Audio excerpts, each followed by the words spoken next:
Hello வணக்கம். நான் உங்கள் கவிதா ராஜேஷ். இன்றைக்கி என்ன பார்க்க போகிறோம் அப்படின்னா, பால்வாடி சத்து மாவில் செஞ்ச இனிப்பு பணியாரமும் இட்லி மாவில் செஞ்ச கார பணியாரமும் தான்.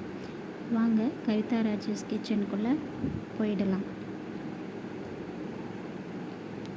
இட்லி மாவை கார பணியாரத்துக்கு தனியாகவும், பால்வாடியில் கொடுக்குற சத்து மாவை 3 ஸ்பூன் நாட்டு சர்க்கரையை சேர்த்து இனிப்பு பணியாரத்துக்காக கலந்து வச்சுருக்கேன். ஆல்ரெடி இதில் இனிப்பு இருக்கும், அதனால் ஒரு 3 ஸ்பூன் மட்டும் சேர்த்துட்டு கலந்து வச்சுருக்கேன். சட்டியை நல்லா கழுவிட்டு எண்ணெய் தடவி வச்சுருக்கேன் ரெடியாக. கார பணியாரத்துக்கு தேவையான வெங்காயம், வரமிளகாய், கருவேப்பிலை எல்லாம் ரெடி பண்ணி வச்சுருக்கேன். ஒரு சட்டியை வச்சுக்கலாம். அதில் எண்ணெய் ஊற்றிட்டு கடுகு 1 ஸ்பூனு, உளுத்தம்பருப்பு 1 ஸ்பூனு, கடலைப்பருப்பு 2 ஸ்பூனு,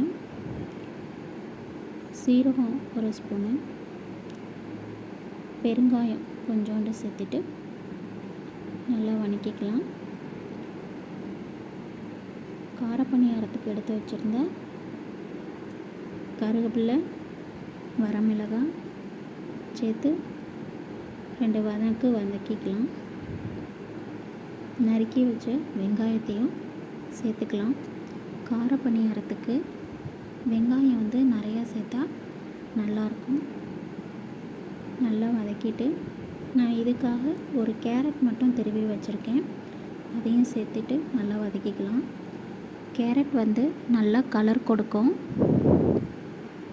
சாப்பிட்றப்ப கொஞ்சம் டேஸ்ட்டாகவும் இருக்கும். அதனால் ஒரே ஒரு கேரட் மட்டும் துருவி நான் சேர்த்துக்கிறேன்.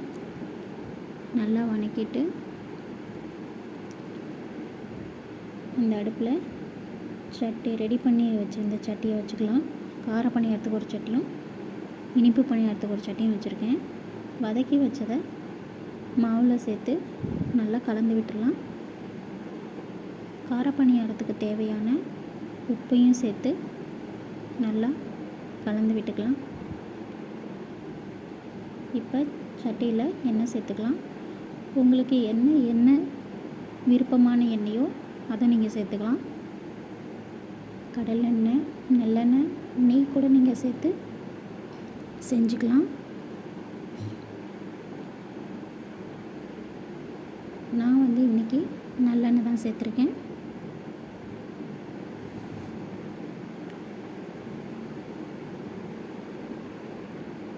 அது மேலேயும் கொஞ்சம் எண்ணெய் விட்டுக்கலாம்.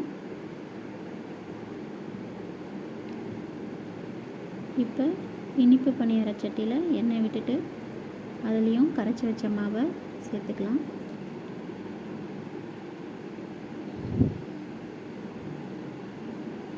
இனிப்பு பணியாரத்துக்கு நான் நெய் கொஞ்சம் சேர்க்க போகிறேன்.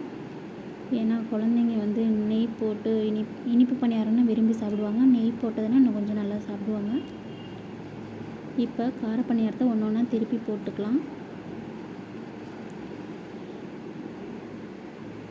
நெருப்பு ரொம்ப ஹை ஃப்ளேமில் வைக்க வேணாம். ஏன்னா அடியில் தீயும், மாவு உள்ளே வேகாது. அதனால் லோ ஃப்ளேமில், மீடியம் ஃப்ளேமில் வச்சு ஒன்று ஒன்றா பிரட்டி போட்டு எடுத்துக்கலாம். நான் யூடியூப் சேனலில் இப்போ தான் புதுசாக ஸ்டார்ட் பண்ணியிருக்கேன். நீங்கள் ப்ளீஸ் என்னை சப்போர்ட் பண்ணுங்கள், லைக் பண்ணுங்கள், சப்ஸ்கிரைப் பண்ணுங்கள். ஏதாவது தப்புன்னா கமெண்ட் பண்ணுங்கள், நான் திருத்திக்கிறேன்.